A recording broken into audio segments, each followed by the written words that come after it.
લક્ષ્ય ન્યૂઝ, એક નજર, એક લક્ષ્ય. કડીના ચાંદરડા ખાતે ઓપરેશન સિંધુને બિરદાવવા માટે પૂર્વ સાંસદ સાગર રાયકા અને ભાજપના ડેલિગેટ હસમુખ પટેલ, ચાંદેડા ગામના સરપંચ જયરાજ દેસાઈ અને ગામના ભાઈઓ તથા બહેનો, બાળકો સહિત તિરંગા યાત્રાનું ભવ્ય આયોજન કરવામાં આવ્યું હતું. તિરંગા યાત્રા થકી ચાંદરડા ગામના દેશભક્તિના રંગે રંગાયા હતા. પૂર્વ સાંસદ સાગર રાયકા અને હસમુખ ડેલિગેટ ઉપસ્થિતમાં યોજાયેલી રેલી ચાંદરડા ગામ પ્રાથમિક શાળામાંથી નીકળી ગામમાં ફરીને પ્રાથમિક શાળામાં પરત આવી હતી. દરેક સમાજના અગ્રણીઓ મોટી સંખ્યામાં યાત્રામાં જોડાયા હતા. કનુભાઈ પટેલ, ચાંદરડા.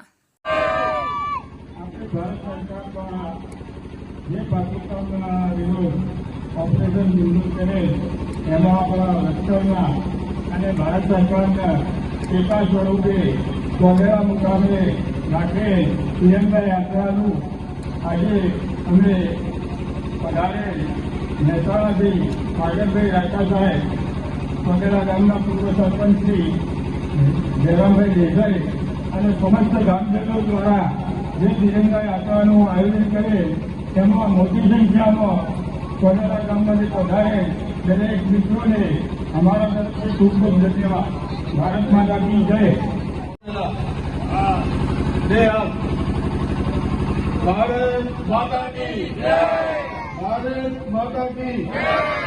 ભારત માતા કી જય. પહેલગામમાં જે હુમલો થયો એ હુમલા પછી સમગ્ર દેશના લોકો કાપી ઉઠ્યા હતા. સમગ્ર દેશના લોકો વિચારતા હતા કે શું થશે, વધારે સમય લગાડો નહીં. આ દેશના વડાપ્રધાને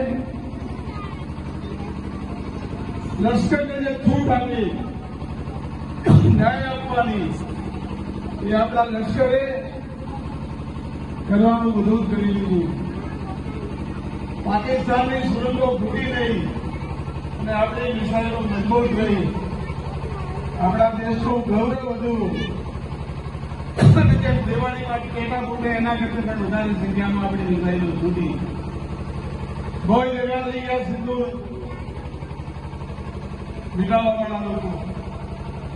એમના દેશની કંગાળ અલગ થઈ ગઈ. એટલે જેવું કરે એવું ભરે એવી આપણામાં કહેવત છે. એ પાકિસ્તાન ભારતની સામે લડાઈમાં એની જિંદગીમાં પહોંચી શકે એમ નથી.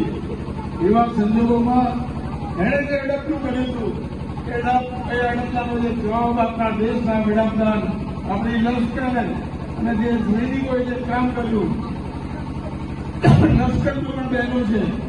અહીંયા છોકરાઓએ લશ્કરનો ડ્રેસ પહેર્યો છે. એમાં કોઈ ભૂમિકા સિંહ હશે, કોઈ કુલીર સિંહ હશે. આવી પહેલું આ દેશની ઇજ્જત આપીએ છીએ. દેશને આઝાદ કરવા માટે મહાત્મા ગાંધી, સરદાર પટેલ, મૌલાના અબ્દુલ કલામ આઝાદે આ દેશના લોકોને મહાત્મા ગાંધીના નેતૃત્વમાં એક કરેલા. આજે એ દેશથી છૂટું પડેલું પાકિસ્તાન આપણી સામે લાલાન કરવા જાય તો નરેન્દ્રભાઈ મોદી જે આ દેશના વડાપ્રધાન કરેલા જિલ્લાના છે એમણે બતાવી કે તમારી દાદાગીરી કોઈ સંજોગોમાં ચાલશે નહીં.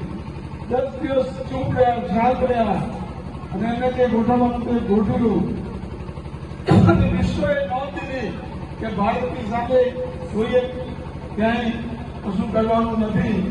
બધા દેશો આપણા સમર્થનમાં રહ્યા. એવા મોટા મોટા પાકિસ્તાનના જૂના સમર્થક દેશો પણ આપણા સમર્થનમાં રહ્યા.